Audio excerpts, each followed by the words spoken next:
It's almost impossible to imitate biblical saints, mainly because our authors rarely describe them in ways that can be imitated.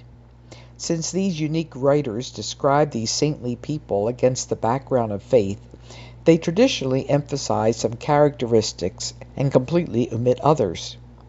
We're left hanging in midair, convinced there's nothing in their lives that pertain to mine. John the Baptizer provides a classic example. How can we imitate someone who's been set apart from all eternity to be the precursor of the Messiah? His birth announced by an angel, his mission in life determined by God before his conception. Reading today's Gospel and second reading, it's clear that John, unlike ourselves, never had the slightest doubt of what he should be doing in life. Day by day, he just had to step in and fill in the blanks. Yet, historians and scripture scholars tell us that ideal picture isn't the actual John the Baptist. It's the image which Christians gradually formed a generation or so after Jesus' death and resurrection. Not everyone in the first century Palestine shared that image.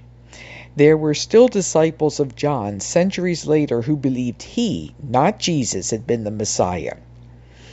If the historical baptizer had said the exact things the evangelist claimed that he'd said, how could there be any doubt about who the Messiah was?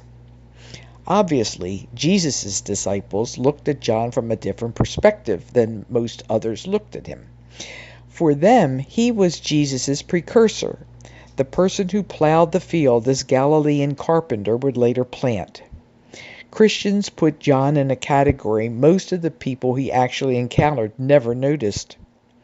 Today's first reading is the second song of the suffering servant of Yahweh, a reflection by the prophet on how he personally looks at his own ministry.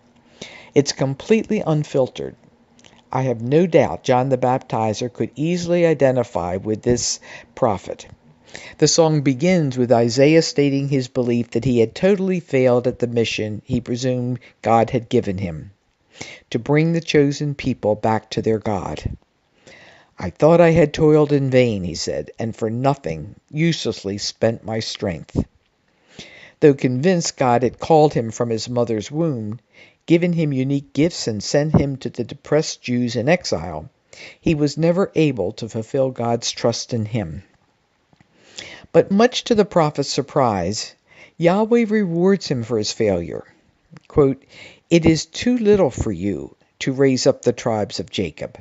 I will make you a light to the nations, that my salvation may reach to the ends of the earth." End quote. Instead of getting punished, he's given a promotion. I presume just before his beheading, the historical baptizer must have also thought he had failed. He certainly didn't convert Herod, nor did he turn huge numbers of Israelites back to God. Knowing nothing about his role in Jesus' ministry, he simply presumed he'd screwed things up. The followers of one of his disciples eventually gave him a promotion he could never have imagined. Rarely do we succeed in the work the risen Jesus gives us. Usually, we're not even certain what that work consists in. We simply plod along day by day, discovering what God expects of us on that particular day. Just as John only discovered the part he actually played in God's big picture, so we'll probably follow the same path. There's a lot we can't imitate in this gospel life, and yet the most important aspect of John's life, his dedication to God in thick and thin, is right down our alley.